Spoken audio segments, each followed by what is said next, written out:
Cerita dilanjutkan dengan dijelaskan SMA Ilgyong sebagai satu dari 3 sekolah yang memegang kuasa di wilayah selatan Seoul. Sebagian siswa di sana memiliki catatan kriminal dan tidak bisa masuk ke sekolah biasa. Saking buruknya, SMA Ilgyong memberikan fasilitas ruangan bebas rokok agar para murid tidak merokok di lingkungan publik. Bahkan para guru di sana menerima suap dari murid-murid berandalan. Ada rumor yang mengatakan kalau kepala sekolah di sana merupakan mantan gangster dan yang menjadi masalah penting di SMA Ilgyong adalah 12 Nation dan juga pemimpin SMA Ilgyong yaitu PG Cheol. PG adalah orang yang menyatukan faksi di dalam Ilgyong melalui kekuatan. Melalui Ilgyong, dia mengumpulkan uang dengan cara apapun seperti pencurian motor, kejahatan remaja, bahkan pungutan liar. Rumor mengatakan PG ini sangatlah kejam, bahkan dia sudah pernah menghilangkan nyawa seseorang. Setelah penjelasan itu, kini Doyul dan juga Kacamata sedang berjalan ke SMA Ilgyong. Bahkan Doyul ini membawa senapan airsoft gun untuk menghabisi satu SMA Ilgyong layaknya seorang mafia. Kacamata menyarankan Doyul untuk mundur saja karena sudah banyak rumor berbahaya tentang sekolah itu. Bahkan para polisi sudah tidak peduli lagi, tapi bagi Doyul hal itu malah bagus. Di seberang jalan ada 2 siswa di mana Doyul langsung menanyakan apakah siswa tersebut merupakan PG Cheol. Tentunya 2 bocah itu mengira Doyul ini sudahlah gila karena berani menyebutkan nama PG sembarangan. Bunyi pelatuk senapan pun berbunyi, membuat siswa terkejut teriak kesakitan karena tertembak airsoft gun milik Doyul. Doyul juga menghajar bocah lain mengenai tulang selangkanya dengan senapannya. Sambil menodongkan senapannya, Doyul menyuruh bocah itu untuk memanggil PG Cheol ke hadapannya. Di sisi lain, ada Jong Beom yang mengeluhkan kepalanya masih sakit setelah dipukul oleh Doyul. Tapi rasa sakit itu sedikit reda karena dia menerima setoran anak-anak buah yang disuruhnya. Dan dia heran mengapa di luar ini sangatlah berisik karena terdengar bunyi dar-der-dor. Tiba-tiba salah satu bawahannya datang melaporkan bahwa bajinggur dari SMA Summon datang ke sekolah mereka. Sedangkan Jong Chan mendatangi SMA Summon untuk mencari keberadaan Doyul sambil menyiksa Kang Wok. Beberapa siswa berakhir babak belur setelah dihajar oleh Doyul dan malah mirip seperti serangan dari gangster yang berbahaya. Di saat mencari-cari PG yang merupakan tujuannya, tiba-tiba ada Jong Beom yang datang bersama kawanannya sambil mengatakan kalau Doyul ini mau cari mati ke kandang macan. Tanpa basa-basi, Doyul langsung menarik pelatuk senapannya, membuat Jong Beom DKK melindungi wajah mereka. "Ah, pelurunya sudah habis," ucap Doyul. Jong Beom yang sudah sangatlah kesal langsung berlari untuk menyerang Doyul. Tapi Doyul ini bisa menghindari serangan tersebut dan balik menendang Jong Beom. Di saat yang sama, para guru SMA Ilgyong merasa terkejut saat melihat banyak murid yang terkapar babak belur. Mereka tetap mengurungkan niat mereka untuk melapor ke polisi karena teringat kepala sekolah yang menyuruh para guru untuk tidak usah ikut campur dengan masalah siswa. Tapi mereka heran setelah insiden PG Cheol belum pernah ada kejadian seperti ini, di mana CCTV sekolah mati bahkan tidak ada sinyal telepon. Berpindah ke tempat gym, ada seorang pria kekar bak binaragawan. Dia mendapatkan laporan untuk berkumpul di SMA Ilgyong dalam 20 menit karena ada mata-mata yang masuk ke dalam sekolah. Orang tersebut adalah rank 3 SMA Ilgyong yaitu Park Jinju. Kembali ke Jong Beom yang diceritakan memiliki bakat bertinju sedari kecil karena dia mampu menghajar 6 anak sendirian.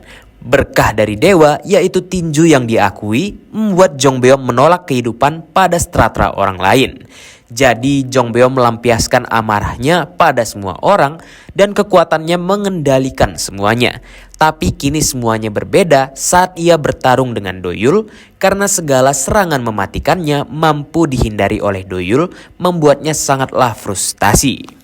Di suatu momen, Doyul berhasil menghantam wajah Jong Beom dengan uppercut-nya sehingga Jong Beom ini terpental ke belakang.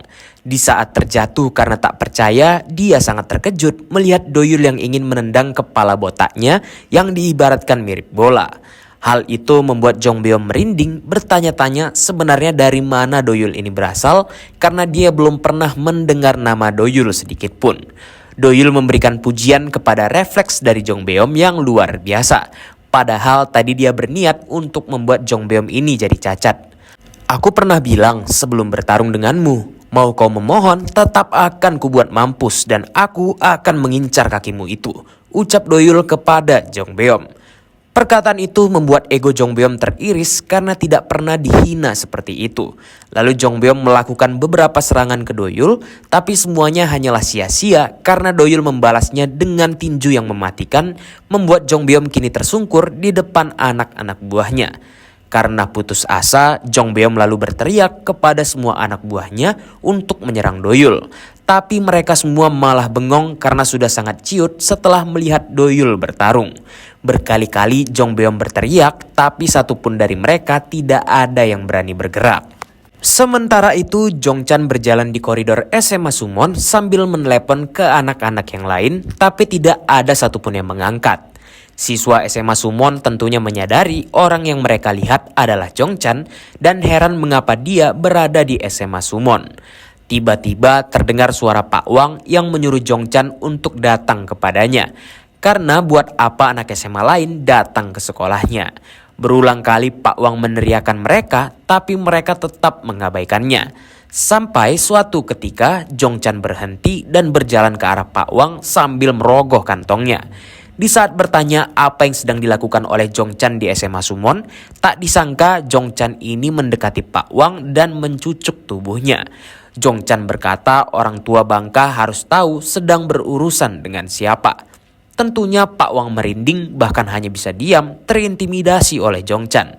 Pak Wang pun tersungkur dan sudah ada genangan darah dari Pak Wang. Setelah melakukan tindakan keji seperti itu, Jong Chan langsung memanggil satu bawahannya, menyerahkan pisau dan menyuruh bocah itu untuk menggantikannya sebagai tersangka karena hukumannya cuma 2 tahun 6 bulan. Bocah itu tidak perlu memikirkannya. Setelah melakukan tindakan keji di depan anak-anak SMA Summon, Jong Chan pun pergi dari sekolah tersebut. Di SMA Ilgyong kini terlihat Doyul yang menyuruh Jong Beom melakukan perawatan jika tidak ingin menggunakan kursi roda karena dia telah mematahkan kaki Jong Beom.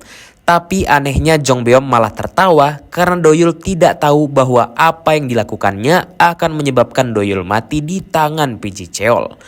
Hah? Bodoh, sekarang aku tanya, ada di mana Piji Cheol? Tanya Doyul kepada Jong Beom. Tiba-tiba wajah Doyul ini ditendang dari arah kanan oleh seseorang, yang dimana orang itu adalah Jinju rank 3 SMA Ilgyong yang merasa Doyul telah mengganggu latihannya. Tapi walaupun tendangan itu cukup keras, Doyul ini mampu menahannya sambil bertanya apakah Jinju adalah Piji Cheol, karena Doyul tidak tahu seperti apa wajah Piji. Tapi Jinju ini malah berkata benar, padahal dia bukan Piji Cheol, sambil memperlihatkan badannya yang kekar. Di lain tempat, yaitu Busan, terlihat beberapa pria yang digantung dan disiksa dari kelompok ranking Nampo Urim. Orang yang menyiksa tersebut menerima panggilan dan laporan soal nama Kim Doyul dari seseorang. Jadi orang inilah Piji Cheolnya ya guys ya. Pertarungan Doyul dan juga Jinju pun dimulai dengan serangan ledakan luar biasa dari Jinju, sedangkan Doyul yang menghindar. Dengan santai, Doyul mengambil kain lap di sebelahnya dan memukul wajah Jinju dengan kain itu. Jinju tentunya jadi kesal karena cara bertarung Doyul ini sangatlah kotor sekali, seperti seorang pengecut. Serangan kuat kembali diarahkannya kepada Doyul yang menghindar. Tapi Jinju tetap berusaha karena dia yakin bisa mengalahkan Doyul jika satu saja serangannya mampu mengenai Doyul. Tapi dia terdiam setelah melihat tangannya dililit kain lap oleh Doyul. Dan Doyul menghantam wajah Jinju dengan dengkulnya, bahkan membuat kuda-kuda Jinju ini jadi berantakan. Jinju jadi sangat kesal karena Doyul berulang kali menghindari serangannya seperti seekor nyamuk. Tiba-tiba Jinju terdiam karena melihat Doyul yang menodongkan botol semprot ke wajahnya.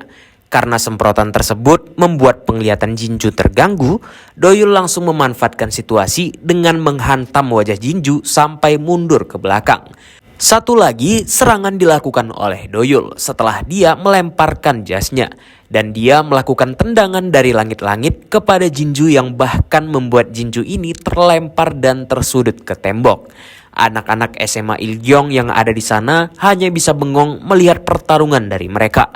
Doyul menutup pertarungan tersebut dengan tendangan yang sangat keras yang menghantam tepat di wajah Jinju. Bahkan suara serangan tersebut terdengar sangat-sangat keras. Melihat Jinju yang tumbang setelah pertarungan barusan membuat semuanya jadi merinding dan yakin hanyalah Jongchan serta PG yang bisa mengalahkan Doyul. Doyul lalu berkata kalau semuanya sudah selesai karena dia telah mengalahkan PG Cheol dan meminta si kacamata untuk mentransfer 5 juta ke rekeningnya. Tapi si kacamata berkata kalau itu bukanlah PG Cheol dan Doyul ini tetap tidak peduli karena tadi Jinju sudah mengakui dirinya sebagai PG. Lalu mereka berjalan pergi dari SMA Ilgyong. Keesokan harinya di ruang klub anime, para murid wibu membicarakan soal Pak Wang yang dilarikan ke rumah sakit karena Jongchan dari SMA Ilgyong muncul membuat kegaduhan di SMA Summon. Doyul yang mendengar gosip tersebut berkata kalau Jongchan tidak akan berani muncul karena dia sudah mengalahkan pemimpinnya yaitu PG Cheol. Jadi dia tetap yakin kalau dia sudah mengalahkan si PG. Si kacamata merasa bersalah sebab ulahnya bersama Doyul mendatangi SMA Ilgyong, Pak Wang jadi terkena imbasnya.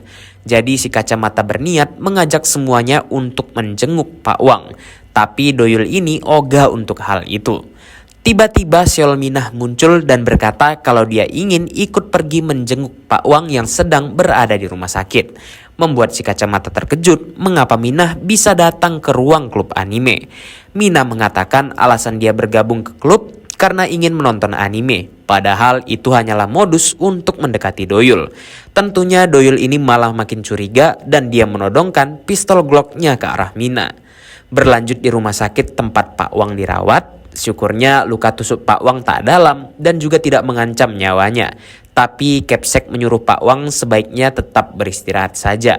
Mendengar itu dari istrinya, Pak Wang masih tetap keras kepala karena ujian tengah semester akan segera dimulai dan akan kembali ke sekolah dalam seminggu lagi.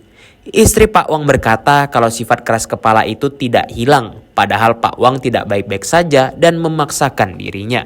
Di koridor sudah ada Minah dan kacamata yang berniat untuk menjenguk Pak Wang ke ruangan.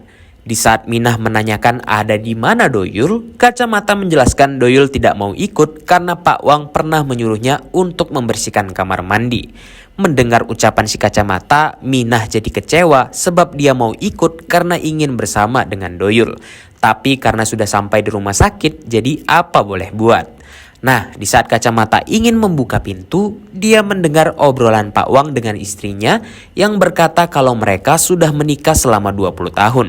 Dan istrinya sudah tahu sifat Pak Wang yang selalu memendam semuanya sendirian. Nah, ternyata muncul juga Doyul yang membawa buah-buahan untuk menjenguk Pak Wang sambil mengingat saat-saat dia dihukum. Jadi karena kejadian kemarin, Pak Wang menghukum Doyul dengan membersihkan toilet selama 2 minggu. Setelah menyuruh Doyul pergi, Pak Wang tiba-tiba bertanya apakah Doyul tinggal bersama ibu dan adiknya. Jadi dengan kata lain, Doyul saat ini adalah kepala keluarga. Pak Wang menasihati Doyul jika tidak pintar, setidaknya jangan membuat masalah. Tiba-tiba Pak Wang memberikan nomor teleponnya ke Doyul jika saja Doyul ini membutuhkan bantuannya. Dan menyemangati Doyul untuk tidak melakukan hal yang memalukan karena seorang pria itu memiliki harga diri. Karena kejadian tersebutlah hati Doyul tergerak untuk menjenguk Pak Wang. Sedangkan kini Pak Wang menangis di ruangannya dan merasa sangatlah malu padahal dia adalah seorang guru pengawas, dia malah dipermalukan di depan murid-muridnya. Pak Wang terus berkata kalau dia malu untuk menunjukkan wajahnya di depan para murid yang berusia sama dengan putranya. Sedangkan Doyul, Minah dan kacamata hanya bisa diam merasa iba mendengar ucapan guru mereka barusan. Berpindah ke sebuah rumah, kini Jongchan menghadapi PG Cheol karena tahu sekolah mereka bisa dihancurkan oleh satu orang.